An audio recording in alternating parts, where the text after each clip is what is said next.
ఇక్కడ ఉన్నటువంటి ఈ గ్రామంలో కొంతమంది మా మీద విష ప్రచారాలు చేస్తూ వాళ్ళు రాజకీయ పదవుల కోసం అనేక రకాలైనటువంటి అభియోగాల్ని చేయడం జరుగుతుంది. మరి అందులో ఎంతవరకు వాస్తవాలు ఉన్నాయనే విషయాన్ని జూరుపాలెం గ్రామ ప్రజలకి అలాగే ఈ నియోజకవర్గ ప్రజలకి వారి యొక్క నిజస్వరూపాన్ని తెలియజేయాలనే ఉద్దేశంతో ఈ యొక్క ప్రెస్ మీట్ని ఏర్పాటు చేయడం జరిగింది. మరి ఈ గ్రామంలో దాదాపు 8 సంవత్సరాలుగా ఒక సమస్య మీద మేము చాలా పోరాటాలు చేస్తున్నాం. అయితే ఈ గ్రామంలో ఉన్నటువంటి కొంతమంది వ్యక్తులు వాళ్ళ స్వార్థ ప్రయోజనాల కోసం మా కుటుంబం మీద లేనిపోని ఆరోపణలు చేస్తూ మమ్మల్ని ఈ గ్రామంలో ఒక దోషులుగా చిత్రీకరిస్తూ ఉన్నారు.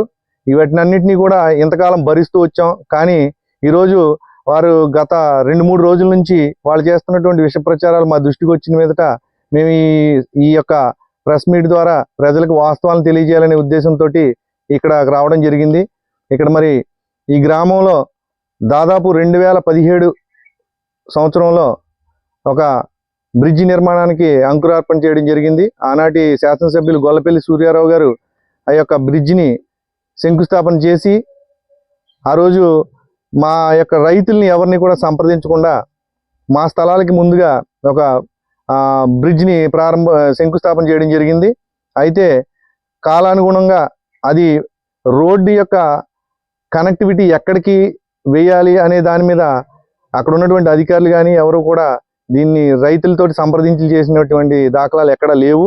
అయితే వంతెన పూర్తి కాకుండానే 2019లో ఒక ప్రారంభోత్సవ కార్యక్రమాన్ని కూడా నిర్వహించుకోవడం జరిగింది. అయితే ఈ వంతెన పనులు జరుగుతున్న మధ్యకాలంలో 2018 సంవత్సరంలో ఈ గ్రామ పెద్దలు అలాగే ఆనాటి పంచాయతీ కార్యవర్గం అందరూ కలిసి ఒక గ్రామ సభ సమావేశాన్ని ఏర్పాటు చేసి దానిలో ఒక స్థలదాతలు ఎవరైతే ఉన్నారో షావుకారు నరసింహస్వామి గారి కుటుంబ సభ్యులందరం కూడా మేము ఈ స్థలం ఇవ్వడానికి ముందుకు వచ్చినప్పుడు మాకు ఒక హామీని అయితే ఇవ్వడం జరిగింది. మీ యొక్క ఈ స్థలదాతలు ఎవరి పేరు సూచిస్తే వారి పేరు పెడతామని చెప్పేసి ఆ రోజు పెద్దల సమక్షంలో ఒప్పుకుని మరి గ్రామ సభలో తీర్మానం చేసి మేమందరం కూడా ఆ రోజున విల్లింగ్నెస్ ఇవ్వడం జరిగింది. కానీ కొంతమంది వ్యక్తులు ఆ యొక్క లెటర్స్ అన్నింటినీ కూడా దాచిపెట్టి అక్కడ తీర్మానమే జరగలేదు అని చెప్పేసి చాలా దారుణమైనటువంటి విష ప్రచారాన్ని చేస్తున్నారు. ఇదంతా అవాస్తవం.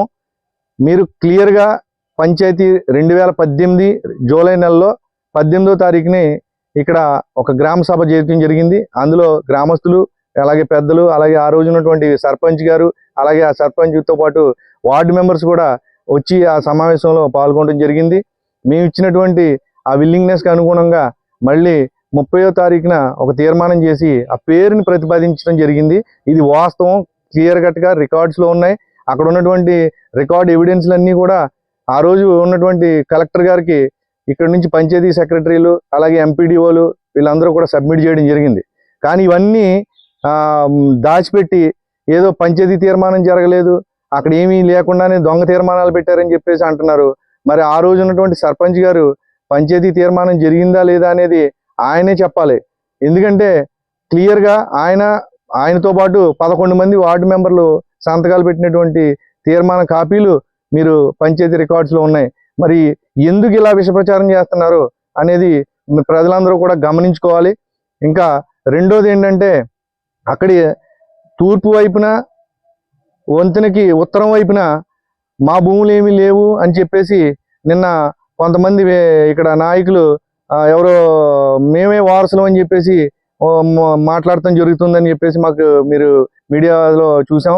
అయితే మీరు ఒక విషయాన్ని గ్రహించాలి. 1957లో షావుకారు నరసింహస్వామి గారు వారి కుమారులకి ఆస్తి పంపకాలు చేసినప్పుడే ఉమ్మడి దారి కోసం దారిని విభజించి ఆయన వాటాలు పంచడం జరిగింది. దానికి సంబంధించినటువంటి డాక్యుమెంట్స్ ఇవిగోనండి. దీంట్లో క్లియర్గా ఇక్కడ 459, 458 సర్వే నెంబర్లో చాలా క్లియర్ కట్గా తూర్పు వైపున రోడ్డుకి మెన్షన్ చేసి ఆయన ఆస్తి పంపకాలు జరిగారు. మరి ఇంత క్లియర్ కట్గా డాక్యుమెంట్ ఎవిడెన్స్లు ఉండగా మీరు ఎంత ధైర్యంగా మీరు మా భూముల గురించి మాట్లాడుతున్నారు అంటున్నారు. అసలు మీకు వారసత్వం ఎలా వచ్చిందని నేను అడుగుతున్నాను. మీకు వారసత్వం రావాలంటే మీరు అడబాల షావుకారు నరసింహస్వామి కుటుంబ సభ్యులై ఉండాలి. మీరు యనుమల వెంకయ్యనాయుడు గారి వారసత్వాన్ని తీసుకున్నారు, కానీ మా కుటుంబం తరపు నుంచి మీరు మాకు ఒక మనవడో లేకపోతే ఒక ముని మనవడో లేకపోతే ఒక మేనల్లుడుగానో ఉంటారు తప్ప మీరు వారసత్వాన్ని ఈ యొక్క రోడ్డుకి మీరు వారసులుగాని మీరు క్లెయిమ్ చేసుకోవడం అనేది చాలా దారుణం. ఇది ప్రజలందరూ గమనించాలి. ఇది 1957లోనే రోడ్డు మార్గాన్ని నిర్మించడానికి ఆనాడు షావుకారు నరసింహస్వామి గారు ఆయన దఖలుపరిచినటువంటి భూమి ఇప్పుడు నాదని చెప్తున్నారు మీరు. మేము ఒక ప్రశ్న మేము సూటిగా అడుగుతున్నాం. 1957లో రోడ్డు వేసినప్పుడు అక్కడ గ్రామానికి కేసినపల్లి పంచాయతీకి నుంచి సెపరేట్ అవ్వకముందే ఈ గ్రామంలో ఒక వంతెన నిర్మాణం జరిగింది. ఈ గ్రామ ప్రజలందరికీ తెలుసు. ఈ గ్రామం రావాలంటే చుట్టుపక్కల గ్రామస్తులు ఎవరైనా సరే ఈ గ్రామం రావాలంటే అదొక్కటే రోడ్డు మార్గం. మరి అలాంటి రోడ్డు మార్గం 1994 వరకు కూడా ఆ యొక్క రోడ్డు మార్గాన్ని ఉపయోగించుకున్నారు ప్రజలు. అక్కడ ఉన్నటువంటి వంతెన కూడా 1994 వరకు వంతెన ఉపయోగంలో ఉంది. ఆ తర్వాత శిథిలమైపోయింది. ఇది జనాలకు తెలిసినటువంటి వాస్తవం. మరి ఇప్పుడు ఆ రోజు ఉన్నటువంటి రోడ్డు ఏమైంది? ఆ రోడ్డు ఎవరి భూమిలో వేశారు? ఒకసారి ప్రజలందరికీ మీరు అందరూ చెప్పండి. ఎందుకంటే మీరు ప్రజలు వాస్తవాలు అన్ని ప్రజలకి ఇక్కడ ఉన్నటువంటి పెద్దలందరికీ తెలుసు. ఇవాళ వచ్చి మీరు మసిపూసి మారేడుకాయ చేసి ఏదో నాకు వారసత్వంగా భూమి వచ్చేసింది, నేను దీనికి హక్కుదారుని అని చెప్తే చాలా విచిత్రంగా ఉంది. ఎందుకంటే 57లోనే మా ముత్తాత గారు భూమి ఇవ్వడం జరిగింది. మరి మీకు అక్కడ భూమి ఎలా వచ్చిందో నాకు ఇప్పటివరకు నాకు అర్థం కావట్లే. మరి 1971లో ఈ గ్రామం కేసినపల్లి గ్రామం నుంచి సెపరేట్ అయ్యి ఇక్కడ ఒక పంచాయతీగా ఏర్పడింది. 1970లో పంచాయతీ ఏర్పడిన తర్వాత ఈ గ్రామంలో ఒక పంచాయతీ భవనాన్ని నిర్మించుకోవడం జరిగింది. మీరు అన్నట్టుగా పంచాయతీకి 14 సెంట్ల భూమి ఇచ్చామని చెప్తున్నారు. మీరు ఎవరు భూమి ఇచ్చారండి? ఎవరు భూమి ఇచ్చారు పంచాయతీకి? అడబాల షావుకారు నరసింహస్వామి గారి కుమారుడు సూర్యనారాయణమూర్తి గారికి వచ్చినటువంటి భూమిని పంచాయతీకి ఇచ్చారు. పంచాయతీకి ఇచ్చింది మీరు 14 సెంట్ల భూమి అని చెప్తున్నారు. మరి అక్కడ 10 సెంట్ల భూమి ఇచ్చారు. 10 సెంట్ల భూమి ఉంది నాకు తెలిసి. అక్కడ క్లియర్గా 10 సెంట్ల భూమిలో పంచాయతీ భవన నిర్మాణం జరిగింది. మరి మిగతా 4 సెంట్ల భూమి ఏమైంది? నాకు తెలిసినప్పుడు 4 సెంట్ల భూమిలో బౌన్ దొడ్డి అని చెప్పేసి ఒక పశువులు బంధించేటటువంటి ఒక శాల ఉండేది. మరి ఇవాళ ఆ శాల లేదు. ఏమైంది? అది పంచాయతీ రికార్డ్స్ నుంచి ఎలా తొలగిపోయింది? మరి ఆ భూమిని ఎవరు అన్యాక్రాంతం చేశారు? ఎవరు అమ్ముకున్నారు? ఎవరికి రిజిస్ట్రేషన్ చేశారో ఒకసారి వాస్తవాల్ని మీడియా ముందు ఈ గ్రామ ప్రజలకి మీ నోటి ద్వారా మీరు చెప్తే మేము వినాలని ఉంది.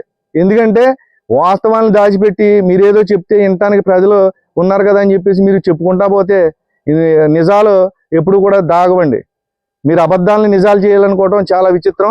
మీరు నిన్న మాట్లాడుతూ 2009 సమయంలో ఈ గ్రామ ఉప సర్పంచ్ ఎవరైతే ఉన్నారో అడబాల నాగేశ్వరరావు గారు ఆయన దౌర్జన్యంగా ఆ పేరు ఆ పంచాయతీ భవనం మీద వేశారని చెప్పారు మీరు.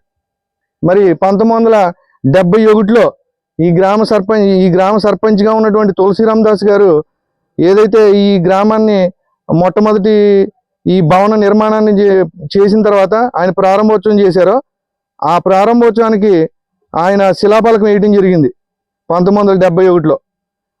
మీకు అది కూడా మీకు ఇదిగోనండి. ఈ శిలాఫలకంలో క్లియర్ కట్గా 9/2/1971 శంకుస్థాపన కార్యక్రమం జరిగింది. దాంట్లో స్థలదాత పేరు క్లియర్గా మెన్షన్ చేశారు. చూడొచ్చు మీరు. అడబాల నరసింహస్వామి గారి కుమారుడు సూర్యనారాయణమూర్తి.